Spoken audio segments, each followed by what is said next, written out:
ये आकाशवाणी है।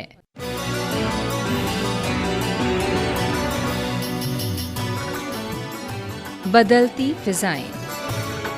प्रस्तुत है आकाशवाणी और विज्ञान प्रसार के संयुक्त प्रयास से तैयार जलवायु परिवर्तन और भूमंडलीय तापक्रम की समझ और प्रबंधन पर आधारित विज्ञान धारावाहिक बदलती फिजाएं की 31वीं कड़ी, जलवायु परिवर्तन के लिए क्योटो समझौता। बदलती फिजा में खुद को बदलिए, असर देखने को घर से निकलिए, सुबह की फिजा में तपिश भी मिलेगी, तपिश की लहर में खुद ही संभलिए, बदलती फिजा में खुद को बदलिए, असर देखने को घर से निकलिए।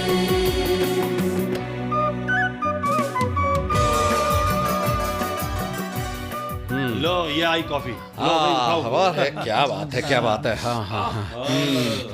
अरे यार अजय, ये आज यार किस फ्लेवर की कॉफी ऑर्डर की है? हाँ यार, ये तो कॉफी किसी एंगल से लगी नहीं रही है। बिल्कुल भाई मैं तो कॉफी पीऊंगा, कुछ और नहीं। हाँ अरे यार जेकब, इतना गुस्सा मत कर। अरे तुझे पता नहीं है, लगता है पहली बार इस दुकान पर आया। हालांकि ये कॉफी है, पर जानता है इसमें और कुछ भी मिलाया गया है। इससे कॉफी का स्वाद हल्का पड़ जाता है। ओ, तो ये बात है। स्वाद में ये बदलाव कुक्की की वजह से है। कुक्की? हाँ, इसमें कॉफी का कोई दोष नहीं है भाई लोगों। कुक्की? भाई आज यहाँ पर जापानी फ्लेवर वाली विशेष कुक्की से तैयार की गई कॉफी सर्व की जा रही है। कुक्की कॉफी है? अच्छा देखते हैं श्री से पसंद करता है कि नहीं। अरे भाई अजय, पियो पियो पियो। ओ अजय, मेरी और गेंद क्यों उछाल रहे हो भाई? दूसरों की पसंद नापसंद का भी ख्याल रखो। क्यों नहीं, क्यों नहीं। हम दोस्तों में तुम ही तो हो जिसने जापान की धरती में सांस लिया है। अरे तुम जापान की हमारी यात्रा की बात कर रहे हो? अरे वो तो चक्रवाती यात्रा थी, केवल 1 सप्ताह की। ऐसा लगा इधर से गए और उधर से लौट आए। अरे भैया श्रीनिवास, अब जो कहना है कह लो। हम तो ये जानते हैं कि हम में से कोई भी वहां 1 मिनट के लिए भी नहीं गया। क्यों? वैसे श्रीनिवास, मुझे याद है तुम्हारा कार्य तो क्योटो में ही था। मैं सही कह रहा हूँ ना? हाँ हाँ, ये सही है। मुझे अपनी संस्था की तरफ से कई बैठकों में भाग लेना था, और जिससे हम अपने प्रोजेक्ट को अंतिम रूप दे सकें। बस अब इतना भर काम था। अच्छा, बस इतना भर? इतना भर या कुछ और भी है? विनीत, टांग खींचना तो तुम्हारी पुरानी आदत है, लेकिन मुझे कोई फर्क नहीं पड़ता। और दोस्तों, क्योटो का नाम आते ही मुझे ऐतिहासिक समझौतों की याद ताजा हो जाती है। विनीत, ध्यान से कहना, श्रीनिवास के जोड़ीदार भी यहाँ बैठे हैं। जैकब कॉफी पसंद नहीं करता, ये तो ठीक है, परंतु क्योटो पर उसकी अच्छी पकड़ है। तो चुप ही रहना पड़ेगा। श्री, अच्छा बताओगे, क्या तुम उस जगह गए थे जहां पर सभी देशों ने हस्ताक्षर किए थे? हाँ, वास्तव में हमारी सभी मीटिंग उसी स्थान पर रखी गई थी, और जहाँ पर प्रोटोकॉल का मसौदा तैयार किया गया था। पहले उसे कॉन्फ्रेंस हॉल कहते थे, परंतु अभी उसको क्योटो अंतर्राष्ट्रीय सम्मेलन कक्ष के नाम से जाना जाता है। वाह, बहुत सुंदर। और वास्तव में वो बना भी बहुत सुंदर है। ये एक झील के किनारे पर बनाया गया है।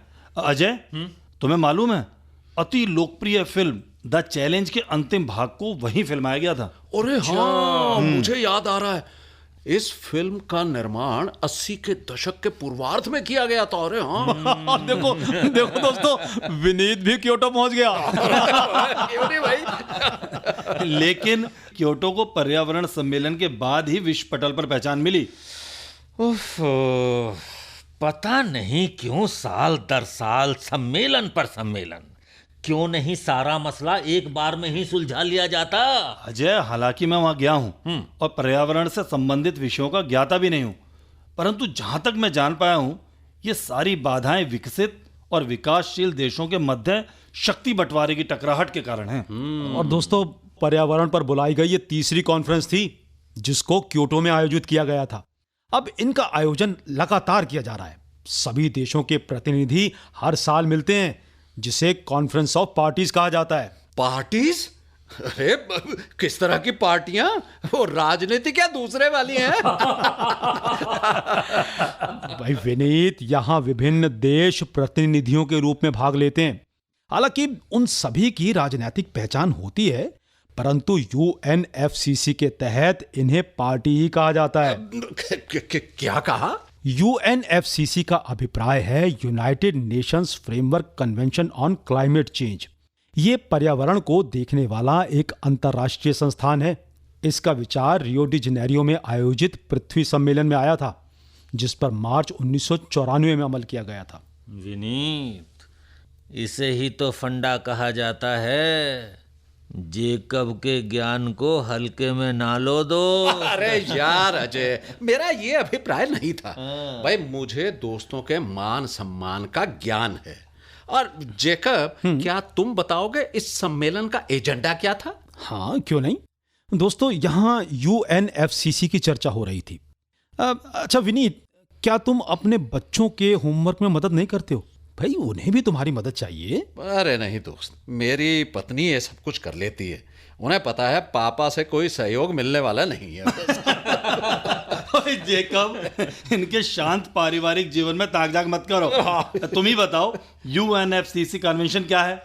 भाई देखो, इस समझौते के तहत सभी देश जिन्होंने इस पर हस्ताक्षर किए हैं, उनसे अपेक्षा की जाती है कि निर्धारित स्तर तक ग्रीन हाउस गैसों के उत्सर्जन पर रोक लगाएंगे। ग्रीन हाउस गैस जैसे कि कार्बन डाइऑक्साइड आदि? बिल्कुल बिल्कुल ठीक कहा तुमने अजय। जब तक आप ये ना मालूम कर लें कि कितनी मात्रा में ग्रीन हाउस गैसें छोड़ी गई हैं और कहां से आई हैं, तब तक काम आगे नहीं बढ़ सकता है। हाँ, मानता हूं। आंकड़ों के हिसाब से ही सभी देशों को श्रेणियों में बांटा है। अच्छा, इसकी प्रथम श्रेणी में किन किन देशों को रखा गया है? अब विनीत, मैं बताता हूं। औद्योगिक देश जैसे अमेरिका, इंग्लैंड, ऑस्ट्रेलिया और यूरोपीय संघ के देश इस श्रेणी में रखे गए हैं। और तुम्हें जानकर आश्चर्य होगा कि साइप्रस, इस्टोनिया, बेलारूस जैसे देश भी इस श्रेणी में आते हैं। ये बढ़िया, इसमें किसी को एतराज भी नहीं होगा। अजय, भाई आजकल तुम क्या कर रहे हो? अच्छा पहले बताओ, कॉफी का एक और दौर हो जाए। और ये बढ़िया आइडिया यार। मैं बोलकर आता हूँ। हाँ हाँ विनीत, अरे विनीत, मेरे लिए कुकी कॉफी मत लाना यार, नॉर्मल वाली ले आना मेरे लिए। नॉर्मल वाले ले आना इनके लिए। अच्छा अजय, भाई तुम्हारे बच्चे किस कक्षा में आ गए? भाई बेटा 8वीं कक्षा में है और बेटी 11वीं कक्षा में है।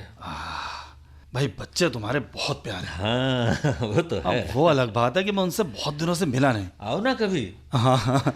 अच्छा ये बताओ, आगे किस फील्ड में जाना चाहते हैं? भाई जहां तक छोटे बेटे की बात है, वो तो विराट कोहली बनना चाहता है। विराट कोहली? और बिटिया हमारी डॉक्टर बनना चाहती है। भाई गुड गुड, बहुत अच्छा कर रहे हैं। भाई छोटे बेटे के मन में अनेक प्लानिंग घूमती रहती है। भाई कैसी प्लानिंग? भाई 1 सप्ताह पहले वो कह रहा था, मैं गरीब, घुमंतु, बेघर लोगों के लिए काम करूंगा। गुड। अरे भाई ये तो अच्छी बात है। इसमें क्या अच्छा है? जब मैं पूछता हूं तो कहता है कि आगे चलकर वो आपदा प्रबंधन के क्षेत्र में पढ़ना चाहेगा। अरे भाई अजय, ये कोई चिंता की बात नहीं है। क्यों? अरे तुम्हें पता नहीं, आपदा प्रबंधन एक नया क्षेत्र है। नया क्षेत्र है? हाँ। अब जेकब, पर्यावरण से संबंधित विषय भी तो इसी में आते हैं ना? हाँ बिल्कुल ठीक। देखो भाई, प्रबंधन का दायरा बहुत बड़ा है। एक तरफ आपको कार्बन उत्सर्जन कम करने के लिए प्रबंधन करना पड़ता है, तो वहीं दूसरी तरफ प्राकृतिक या कृत्रिम आपदाओं से होने वाली जनधन हानि को कम से कम होने के लिए प्रबंधन करना पड़ता है। बिल्कुल सही कहा। विनीत इस विषय का मास्टर है। कॉफी। देखो मैंने क्या कहा था, कॉफी की ट्रे को कैसे पकड़ा हुआ है। क्या प्रबंधन है भाई। अच्छा, मेरे गुर और मुझी पर लागू है। अब ये आगे आओ और जरा अपनी अपनी कॉफी पकड़ो। ये लो, एक आराम से, एक एक करके। अरे लो लो लो। अरे मेरी वाली कौन सी है? ये लो ना, ये नॉन कुकी कॉफी है। Thank you thank you.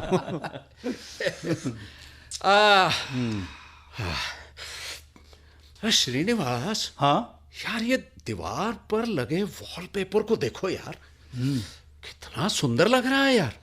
हाँ, जब तक वो लहरें सब कुछ खत्म ना कर दें। अरे यार, कितना नकारात्मक विचार है ये, हैं? अरे क्या तुम लहरों की इस सुंदर कला की प्रशंसा नहीं कर सकते? हाँ हाँ भाई, मैं इस फोटो की बढ़ाई तो करूंगा, परंतु वहीं दूसरी ओर असहाय भागते हुए लोगों की करुणा भी है। विनीत, फिर देखो वो अपनी पर आ गया है। ग्लोबल वार्मिंग, सुनामी की लहरें, भूकंप से बहुत बड़ी हानि होती है। बिल्कुल सही कह रहे हो। पर यार एक बात बताओ, ये तो सभी जानते हैं, परंतु पर्यावरण की समस्या के समाधान में एक आम नागरिक की क्या भूमिका हो सकती है, ये भी तो बताओ। अरे बहुत बड़ी भूमिका हो सकती है। निश्चय ही हम बहुत कुछ कर सकते हैं। जैसे? अब सरकार और प्रशासन को इस दिशा में कदम उठाने के लिए धरनों और रैलियों के माध्यम से बाध्य कर सकते हैं। जैकब, ठीक कहा ना मैंने? बिल्कुल ठीक कहा श्री तुमने। अमेरिका विश्व का सबसे बड़ा प्रदूषण करने वाला देश है और उसे क्योटो प्रोटोकॉल पर अमल करना चाहिए। वहां के नागरिक इसके लिए अपनी सरकार को बाध्य कर सकते हैं। इसी प्रकार कनाडा और दूसरे देशों के लोगों को भी आगे आना चाहिए। अरे यार जैकब, ये सब तो ठीक है, लेकिन देखो सरकार के कार्यों पर प्रतिक्रिया देना सबसे सरल है। उन पर भी दबाव होते हैं जिन्हें नकारा नहीं जा सकता। बिल्कुल। विनीत, इस चित्र को देखो, कैसे लहरें उठ रही हैं। हाँ। इससे पहले कि सब कुछ हाथ से निकल जाए, हमें कदम तो उठाने ही पड़ेंगे। क्योटो सम्मेलन का आयोजन 1997 में हुआ था। उस समय इसमें लिए गए निर्णयों पर कुछ समय सीमा लगाई गई थी। बिल्कुल ठीक कहा श्री तुमने। क्योटो कॉन्फ्रेंस में 2 तरह की समय सीमाएं निर्धारित की गई थी। पहली थी 2008 से 2012 तक की और दूसरी समय सीमा रखी गई थी 2012 से 2020 तक की। श्रेणी 1 के सभी देशों ने सिवाय अमेरिका के इसका पालन किया और निर्धारित मापदंडों को पूरा किया। अच्छा जैकब, दूसरी समय सीमा का क्या हुआ? श्रेणी 1 में रखे गए 37 देशों और यूरोपीय संघ के देशों ने भी इसे पूरा करने का निर्णय लिया है, पता है? समझे? आखिर वो टारगेट क्या था? जब सभी देश समझौते का पालन कर सकते हैं तो अमेरिका अपने कदम क्यों पीछे हटा रहा है? हाँ, पहले प्रयास में सभी देशों को 1990 के मुकाबले अपने यहां हो रहे ग्रीन हाउस गैसों का उत्सर्जन 5% कम करना था। केवल 5%?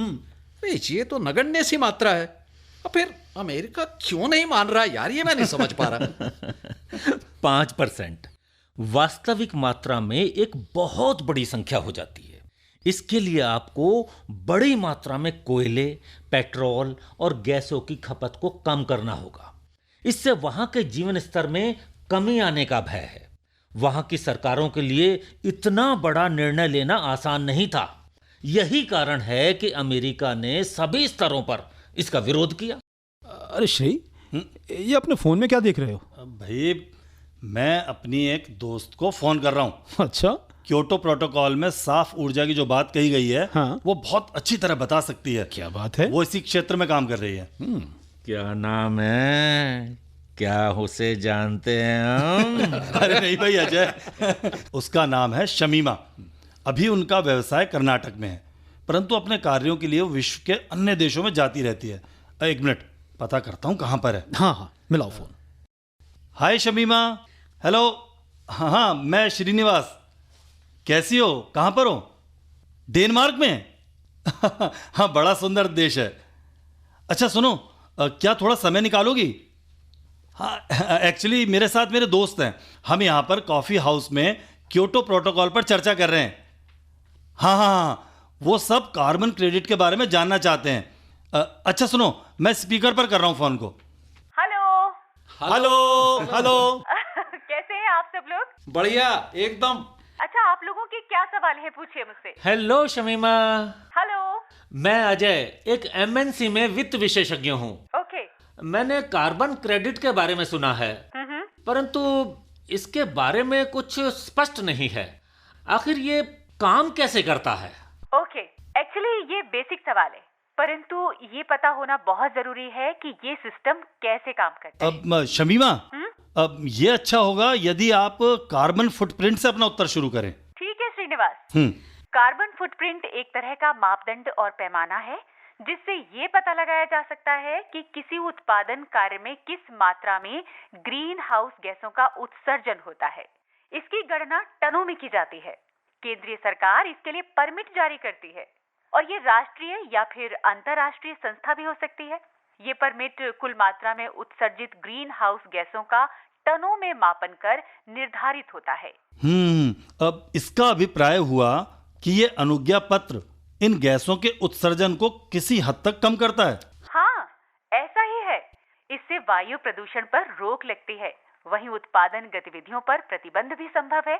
यदि उद्योगों को अपनी विकास गति बनाए रखनी है तो उन्हें कार्बन क्रेडिट की आवश्यकता होगी। लेकिन शमीमा, कार्बन क्रेडिट आएगा कहाँ से? अजय, यदि किसी कंपनी के पास उसकी आवश्यकता से अधिक कार्बन क्रेडिट उपलब्ध है तो वो दूसरी इकाइयों को इसे विक्रय कर सकती है। इसके लिए European climate exchange, Chicago climate exchange, Nasdaq, OMX कार्य करते हैं। हाय शमीमा, मैं जैकब। एक बात बताइए, हमारे देश की क्या स्थिति है और हमारा क्या स्थान है? देखो जैकब, इसके अनेक मापदंड हैं। मेरे अपने विचार हैं। कार्बन क्रेडिट का हमारे लिए आर्थिक दृष्टि से बहुत बड़ा महत्व है। हमारा विकास अभी शुरू ही हुआ है। हम विकास का नया और टिकाऊ मॉडल चुन सकते हैं। ऊर्जा संरक्षण और ऊर्जा उत्पादन की नई विधियां अपनाकर बहुत आगे जा सकते हैं। बहुत बढ़िया। अच्छा, मैं विनीत बोल रहा हूँ। एक बात बताओ, क्या हमारे पास इसके लिए आवश्यक तकनीक है? विनीत, मेरा उत्तर ना में होगा, परंतु इसके लिए कई अन्य रास्ते हो सकते हैं। शुरू में कुछ समस्याएं आ सकती हैं। हम अपनी युवा शक्ति का इस्तेमाल करके उससे भरपूर लाभ उठा सकते हैं। ये अच्छा लग रहा है। तुम्हारा अभिप्राय है कम से कम मशीनों और जीवाश्म ईंधन का प्रयोग करके? बिल्कुल ठीक श्रीनिवास। इसे आप लोग पसंद नहीं करेंगे, परंतु ये सभी के लिए फायदेमंद होगा। इसमें पुरानी पड़ चुकी विदेशी औद्योगिक इकाइयों को कार्बन क्रेडिट विक्रय करके लाभ कमा सकते हैं। शमीमा, मेरा मानना है कि छोटी इकाइयां इसमें बड़ी भूमिका अदा कर सकती है। तुम्हारा अनुमान बिल्कुल सही है अजय। भारत के लघु औद्योगिक इकाइयां बहुत काम कर सकती हैं। इन इकाइयों में सस्ती ऊर्जा दक्षता वाली तकनीक काम में ली जा रही है। अच्छा शमीमा, क्या हमारे लिए कार्बन क्रेडिट का यही एक तरीका है? ऐसा नहीं है जैकब। आप अच्छी दक्षता वाली प्लास्टिक को रिसाइकिल करने वाली इकाइयां लगा सकते हैं। आप खाली धातु के डिब्बों को रिसाइकिल करके वाहनों के बनाने में काम ला सकते हैं। हमारे लिए अनेक रास्ते खुले हैं।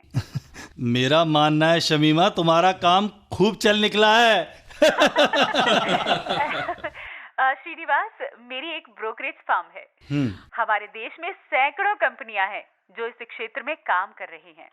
भारत और चीन सबसे बड़े कार्बन क्रेडिट के विक्रेता हैं और यूरोप इसका सबसे बड़ा क्रेता। अच्छा।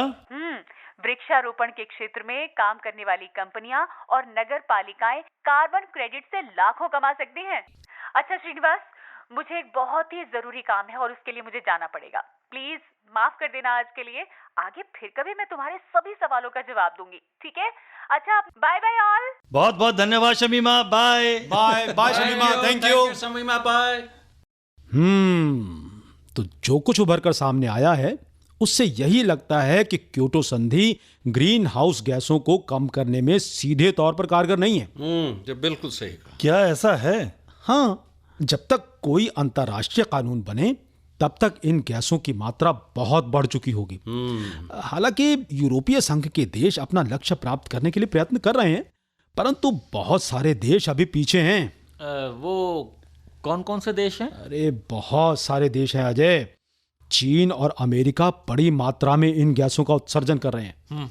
सभी किए गए प्रयत्न फिर वहीं आ ठहरते हैं।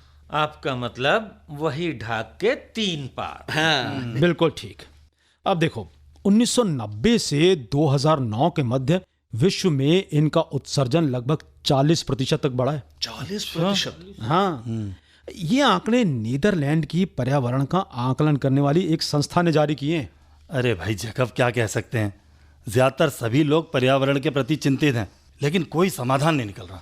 भाई मेरे विचार में इस क्योटो समझौते पर चर्चा करते हुए कॉफी का तीसरा राउंड संभव नहीं है।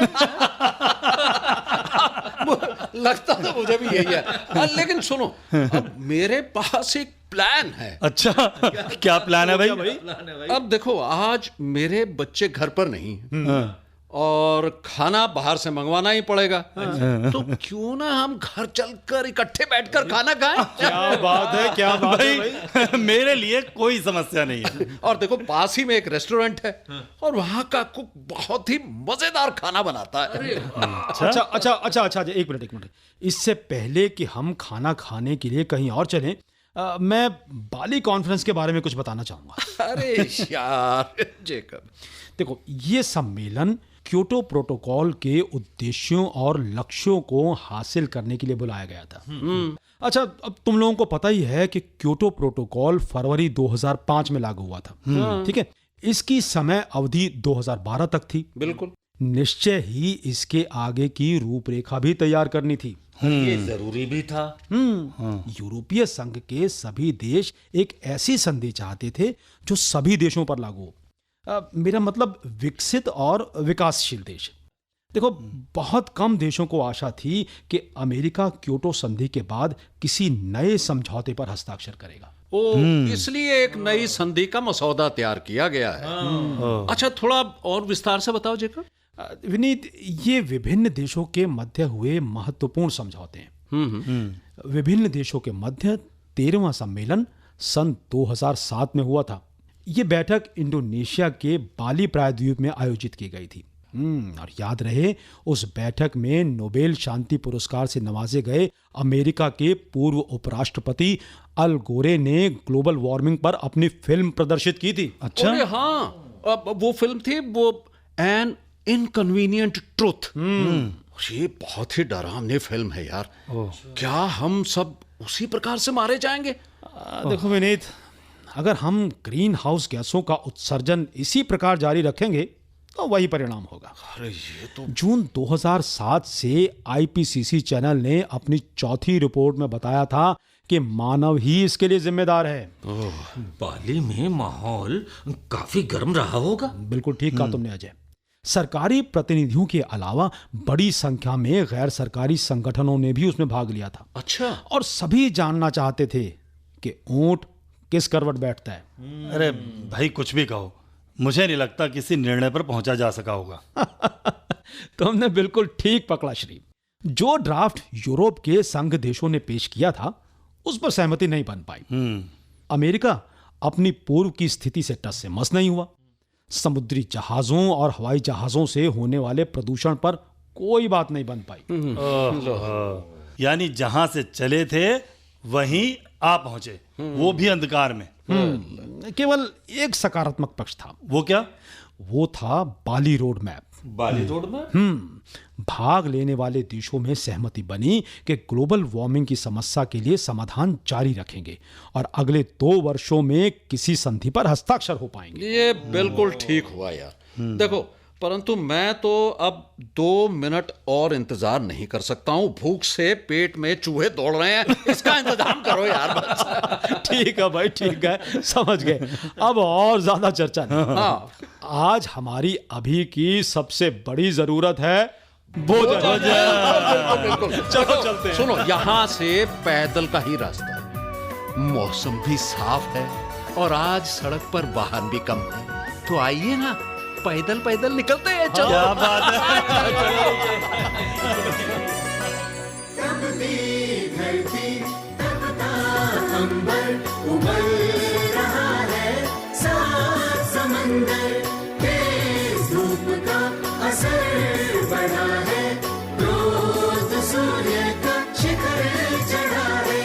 नदी भी तरसने लगी पानी के लिए, हिमखंड की तरह अब खुद तो पिघले।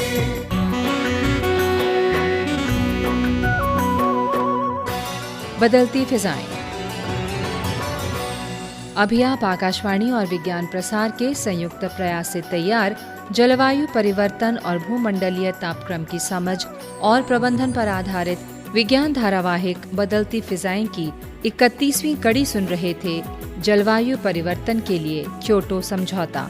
आलेख व अनुसंधान डॉक्टर मानस प्रतिम दास का था। हिंदी अनुवाद सविता यादव। शीर्षक गीत डॉक्टर मेहता नागेंद्र सिंह। समन्वय डॉक्टर नकुल पराशर और डॉक्टर वीरेंद्र कुमार त्यागी। निर्देशन शरद शर्मा। प्रस्तुति सहायक हैदर रिजवी और इस कड़ी के प्रस्तुतकर्ता थे दिलीप झा। भाग लेने वाले कलाकार थे विजय नाग्याल, किशोर सहजानी, सुनील लोहिया, सुषमा शर्मा और राजीव शर्मा। साथियों, भी जाइए नहीं, अब समय है आपसे किए जाने वाले प्रश्नों का। हम आपसे 2 प्रश्न पूछेंगे और सही उत्तर भेजने वाले श्रोताओं को लकी ड्रॉ द्वारा निकाले गए परिणामों के आधार पर विज्ञान प्रसार द्वारा आकर्षक पुरस्कार दिए जाएंगे। हमारा आज का पहला प्रश्न है, UNFCCC क्या है? और दूसरा प्रश्न है, कार्बन क्रेडिट क्या है? तो हमारा पता नोट कर लें। विज्ञान धारावाहिक बदलती फिजाएं द्वारा निदेशक विज्ञान प्रसार, A50 institutional area, sector 62, Noida 201309। आप अपने उत्तर हमें ईमेल द्वारा भी भेज सकते हैं। हमारा ईमेल पता है radio@vigyanprasar.gov.in। श्रोताओं, हमें इंतजार रहेगा आपके पत्रों का। जवाबों के साथ अपना पूरा नाम, पता, आयु, व्यवसाय अवश्य लिखें। यदि विज्ञान क्लब से जुड़े हैं तो कुल सदस्यों की संख्या लिखना ना भूलें। हाँ, अगर आपके मन में कोई प्रश्न या जिज्ञासा हो तो वो भी जरूर लिख भेजिएगा। धारावाहिक बदलती फिजाएं की अगली कड़ी आप अगले सप्ताह इसी दिन और इसी समय सुन सकेंगे। नमस्कार।